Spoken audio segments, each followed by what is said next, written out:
te papa maman bandeko toye le sous lelo ndenge monaki tolobaki na mbala sima biso ngai comme na ngai Gikabeya,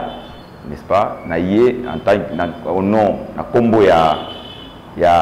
groupe de réflexion et d'échange sur les marchés publics GREB, où ils allaient ASBL, association sans but lucratif, au ONG awana kisasa to yé lisusu pona vidéo à lelo. Mais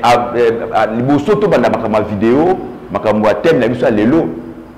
et na sengi nazali GREB nazali na esengo biso za na société civile tozali na esengo makasi pona lelo président de la République na monoko ya molobeli na ye aloto lo ba auto koma na ba réseaux sociaux te marché oyo kaka esalaka ba kele mingi marché oyo ya passeport. Vous voyez que le passeport na biso na mboka na biso dali un des passeports les plus chers dans le monde. C'est 185 $ officiellement. Vous voyez que musutu papu mambo muzo futaka na sima pour na express. Mais mbongo dali officiel 185 $ et marché wana ba pesa ki yango société moko belge, c'est Mlex. Oyo azaki na ndingisa ya ko sala ba passeport, n'est-ce pas, ya ko installer, ya ko tchaba ba ordinateur, de temps que na ko sala ba tchama beaucoup et tout ça, la ligne de société privée ya belge nde zwaka marché wana. Donc mbongo wana bana ko futa ndambo yoke na société wana mususu na l'état mususu bazo kabula ndenge balobe na kata ndenge balobe na kata contrat mongana zana wana te mais c'est comme si to sepeli nango lelo yo zali te grâce à action ya ba société civile boye mona ki yango na ba bilili na ba télévision na ba réseaux sociaux lelo oyo l'état na monoko ya présidence de la République a lobité ministère des affaires étrangères a ko renouveler ce contrat wana te parce que contrat ne sengele que si là na juin oyo donc lobby juin 2020 mais grâce à pression wana et tout le monde contrat et au salaire masouté mais ce n'est pas seulement ça mais on n'est salaire miné za balamu mais ce que to lingi siko na sima ministère liboso asala marché oyo ko ya soka linga sala pe marché oyo ko ya sengeli siko mbalo oyo a kanisa balamu ya on total lelo akanisa malamu pona ko sala marché ya kene ki budité et puis asala pe gré à gré donc sengeli asala ba benga appel d'offres concurrence et ko yipe décider là sala marché ministère de la service belé qu'à la vente de la société wana to bana kene bala moko ministère bana pesa passeport donc ko la pe ministère au lieu na sika apesa moto mususu asala passeport wana pona biso pour l'état n'est-ce pas, to commander passeport et puis to sali même ça là wana donc on a dit pour introduction pour code ça makam tu connais le thème même ça les nini nani akoki ko passer marché nani yango akoki ko sala marché ba organe nini bato nini oyo bakoki ko sala marché et yango n'est-ce pas to banda d'abord par organe oyo benga organe de régulation yango ndenge momoni et bato oyo basalaka yango bazali na place mo babengaka ARMP bazali na se ya premier ministre yende mokonzi na bango ya miloko liboso ezali régulation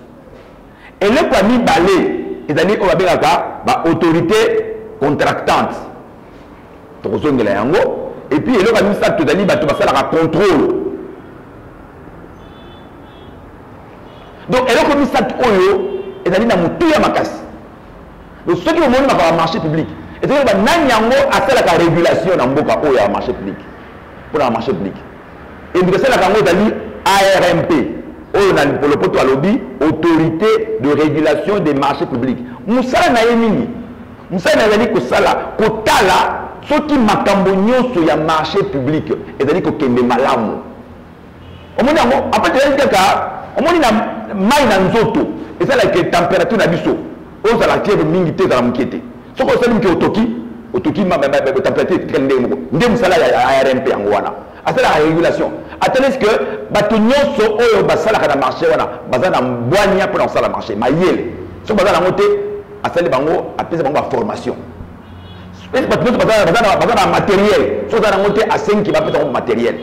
Est-ce que basala ka musala malam to mabe so basala musala mabe alandeli bango asali bango contrôle la posteriori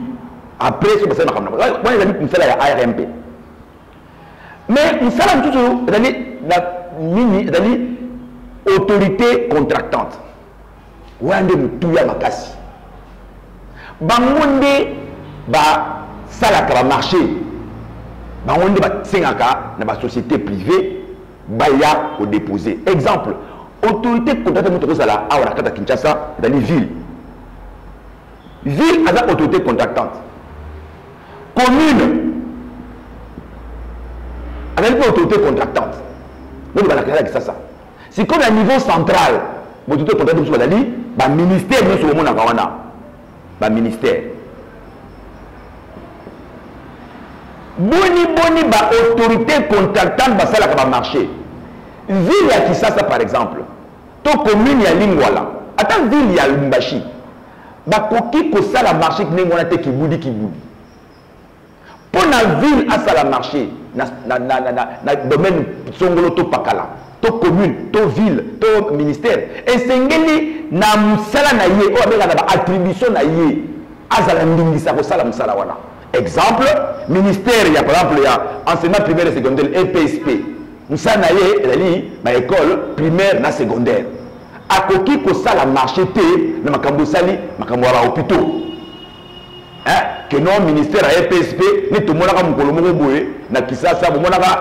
Sonas, à comme Tonga,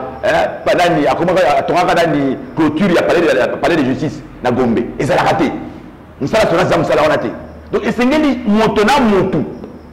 Na kata musana e wana asala ba marché na kata musana e na peut-être un exemple précis pour na ba hôpital to ko ba binomoko dans le ministère de la santé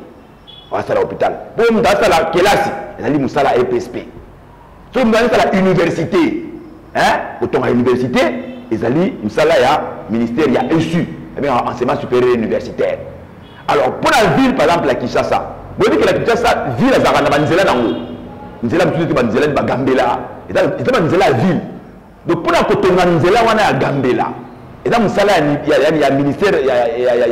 au niveau central et dans musala la ville. Dans makambo ya logo ta salité, assainissement tout ça là to lobela ngoko to badasima. Et dans musala la ville to la commune. Donc il y a une autorité contractante. Pour la asala eloko alors que ngai lelo na ngina sombela batu songolo bakaye. L'État n'a pas de ministère de la santé. Est-ce que le ministère de la santé, le ministère de l'enseignement, il ne peut répondre à vous. On comprend bien. Donc, ce que vous avez dit, c'est que vous avez dit que vous avez dit que vous avez dit que vous après autorité contractante, vous avez dit contrôle. Vous avez dit que le marché salement a bandi à réfléchir que non namoni awa eloko moko ezangi mine des actes nakata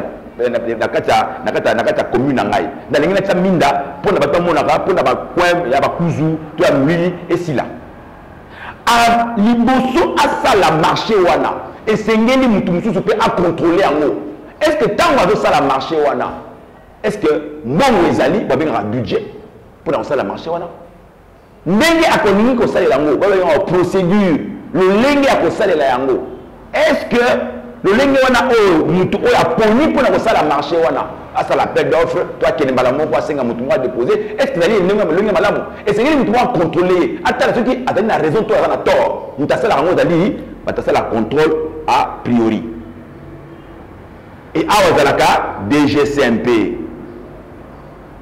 et DGCMP oyo DGCMP ya imanate ya DGCMP voilà DGCMP oyo est dans le ministère du budget botala awa ARMP dans le ministère des premier ministre mais kuna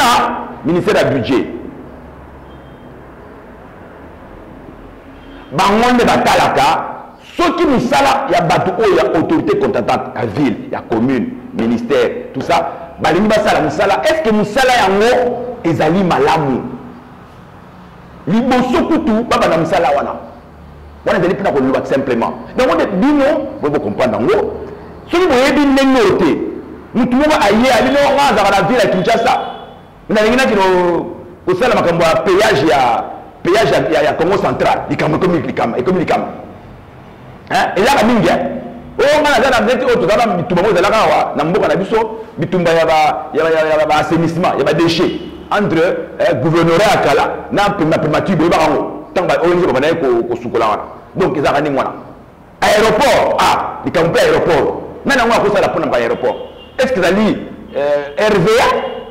to ezali ministère ya transport esengeli boyeba eloko parce que eloko oyo soki tosali yango malamu te okosala bato mosusu eza mosala na bango te bakosala mosala na bango bato mosusu mosala yango eta mosala na ye te akomosala yango to mosusu ifale sala mosala akosala yango te nde na loba mingi biso bacongolais tolingaka mingi kozala caissier tolingaka kozala comptable tolingaka kozala bacomptable te to badaf te daf ezali directeur d'administratif financier mpo caissier azala mbongo non do awa bazali koréguler bapapier mingi ezali awa papier ezala ebele awa na awa nde bapapier baoyo nde bazalaka na bachantier